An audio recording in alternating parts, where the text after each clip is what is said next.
È il presidente della Regione Veneto Luca Zaia a rendere noto che la colonna mobile della Protezione Civile del Veneto si è mossa ieri verso le zone alluvionate dell'Emilia-Romagna su richiesta della stessa.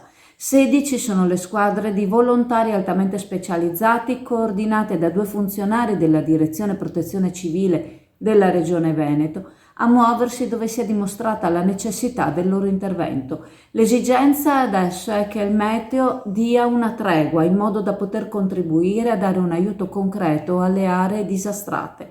Zaia ha espresso la propria solidarietà alle aree martoriate dal maltempo e alla popolazione che sta vivendo ore molto difficili. I danni sono ora incalcolabili, le esondazioni hanno sommerso molte strade e alcune sono andate distrutte. Numerosi smottamenti hanno interessato le aree collinari e per alcune province è vero un proprio disastro.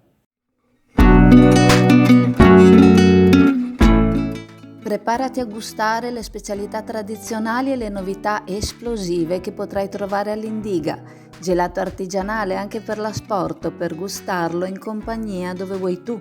All'Indiga il gelato da passeggio più gustoso, in cono, coppetta o con lo stecco.